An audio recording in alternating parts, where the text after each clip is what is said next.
Olá pessoal, tudo bem?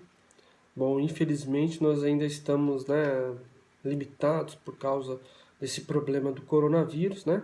Confesso que estou com saudade de estar dentro da sala de aula, né? Mas enquanto isso não é possível, vamos continuar dentro, das nossas limitações, mas de um modo prático, tentar continuar nossos estudos, né? Ler os textos do livro, ou seja, manter o foco nos estudos, né? A gente estava falando na última aula sobre o contexto histórico para o surgimento da sociologia, né? Nós temos o primeiro acontecimento, que foi primordial, que muda todo um funcionamento, uma organização da sociedade, né? O primeiro acontecimento que foi o Renascimento, que se trata de colocar novamente o homem no centro do universo. É que agora o homem seria o foco novamente de toda a revolução científica. A Idade Média tinha colocado que todo conhecimento deveria levar a Deus, né? E uma coisa que é muito, que tem um certo preconceito no movimento renascentista é de que na Idade Média nada se produziu, ou seja, não houve o avanço da ciência, o que é uma inverdade, tá? Assim como a Idade Moderna, o Renascimento, eles beberam muito da fonte produzida dentro da Idade Média, como a bússola, a cartografia, as letras, ou seja, foi desenvolvida muita ciência na Idade Média. Só que todo o conhecimento da Idade Média tinha como o único objetivo de levar a Deus, né? Como, por exemplo, uma observação da natureza, de como Deus fazia as transformações da natureza e o homem não intervia na natureza. A revolução científica ou o renascimento ela vai mudar essa tese, né? O homem vai não só observar a natureza, mas também vai interferi-la nela, né? Outro acontecimento foi o chamado, né, iluminismo, no século chamado séculos das luzes, e que acabou, segundo esse movimento, valorizando mais a razão do que a fé. A fé foi substituída pela razão. Também é um modo um pouco preconceituoso em relação à Idade Média, né? Falar que na Idade Média não tinha razão, era apenas o obscurantismo da fé, né? E o iluminismo via, né, o século das luzes, queria iluminar a consciência das pessoas, certo? E o outro movimento, que foi também crucial, é a Revolução Francesa, que derrubou vários séculos de monarquia na França e que provocou uma grande mudança na consciência social da Europa e também provocou as independências das colônias americanas, nessa questão da liberdade, a questão dos direitos humanos, ou seja, acabaram influenciando, né, a mudança dessa sociedade. Outro também outro acontecimento que foi primordial para os estudos sociológicos foi a Revolução Industrial na metade do século no começo do século XVIII na Inglaterra, mais ou menos em 1730. Ou seja, aí teve uma grande transformação, um êxodo rural na sociedade inglesa, né? Ou seja, as pessoas perderam a sua produção, seu modo de produção, que estava concentrado no campo, e partiram para as cidades, onde estavam acontecendo as construções das grandes fábricas, né? Vou dar um exemplo. Um sapateiro que tinha toda a sua produção, toda a produção passava na sua mão, né? A questão de preparar o tecido, os cadarços, ou seja, ele participava de toda a produção de um sapato. E ele produzia poucas unidades de sapato por dia, né? E a Revolução Industrial veio modernizar essa produção. Ou seja, esse exemplo do sapateiro, nas indústrias, nas fábricas, vários sapatos foram fabricados por dia. O que isso ocasionou? Ocasionou uma falência desse artesão, né? Ou seja, ele vendia o produto mais caro, demorava mais para produzir, enquanto a fábrica produzia em grande quantidade e diminuiu o preço. Ou seja, isso mudou as relações econômicas na sociedade inglesa a partir de 1730. E essa pessoa que tinha, esse sapateiro que tinha toda a produção concentrada na sua mão, teve como uma única saída oferecer o seu trabalho e indo para as cidades e trabalhar nas indústrias. E a partir desse momento, ele não vai ter mais a concentração da produção na sua mão. Onde ele participava de todo o processo, agora vai fazer apenas um trabalho repetitivo dentro das fábricas.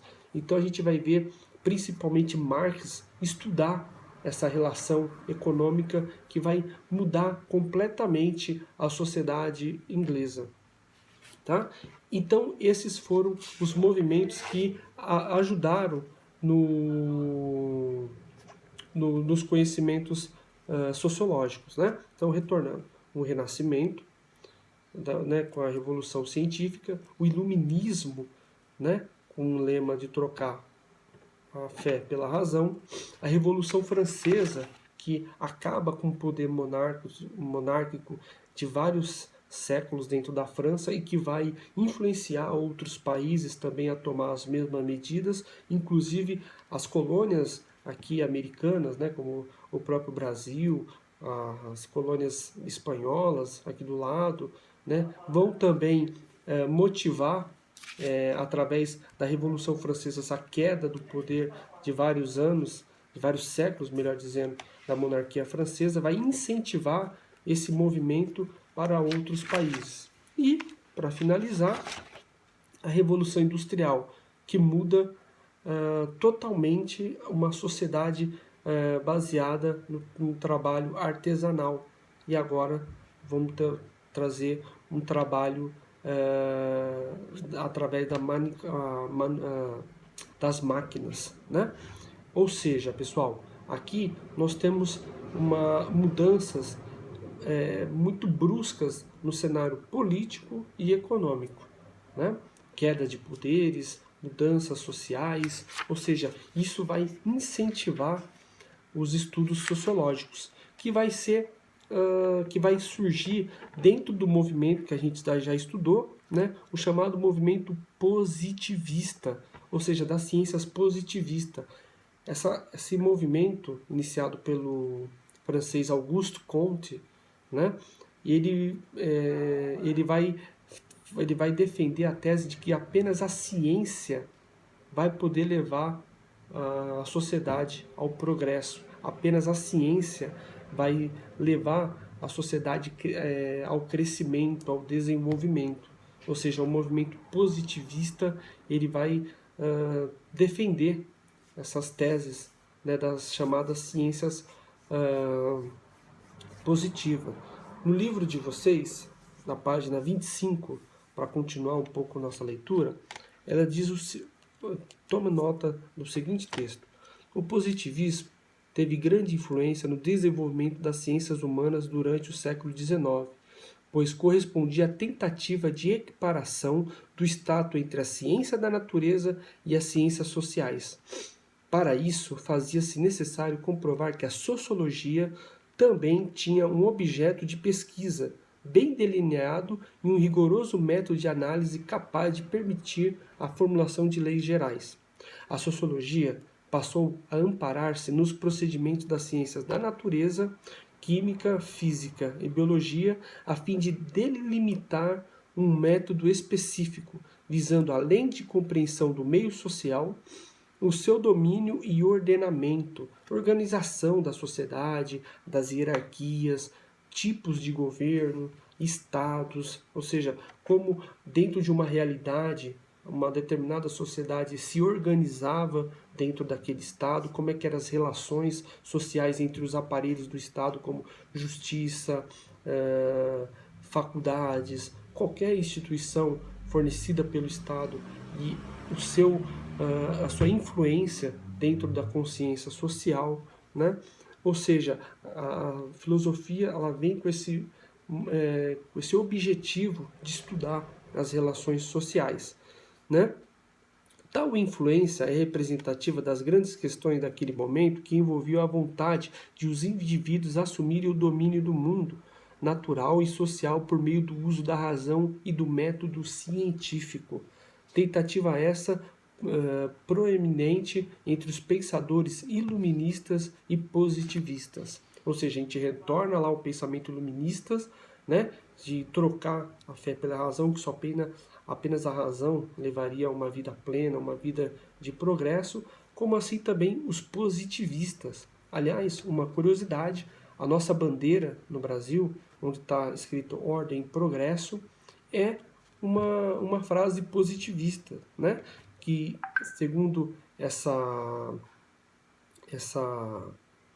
concepção de ordem e progresso, uma nação só poderia se desenvolver se tivesse ordem, ou seja, um Estado forte, um Estado que tivesse respeito, e progresso através da ciência, o método científico, né? Ou seja, a nossa bandeira é inspirada nesse movimento positivista do francês Auguste Comte, né? Foi trazida pelos republicanos que queriam apagar, a partir de 1889, aquelas raízes monárquicas, aquelas raízes que caíram, né, também lá na França e que os republicanos aqui no Brasil queriam também apagar, tá certo? Então, esse é o nosso tema de hoje, tá? Eu espero que vocês deem uma lida a partir da página 24, né, onde a gente parou, para poder continuar esses nossos estudos, tá? Quero ressaltar que qualquer dúvida, qualquer auxílio que vocês quiserem nas avaliações online, vocês podem mandar uma mensagem que eu estarei sempre atento às mensagens de vocês, tá? Eu espero ter trazido alguns pontos positivos sobre a nossa matéria, né? É um vídeo simples, né? Sem grande produção, mas espero que mantenha o nosso foco nos estudos que a gente estava desempenhando dentro da sala de aula, tá? E espero que esse momento do coronavírus passe logo e que a gente possa voltar dentro da sala de aula. Tudo bem? Pessoal, um grande abraço para vocês, fiquem com Deus e se cuidem, tá? Tchau, tchau.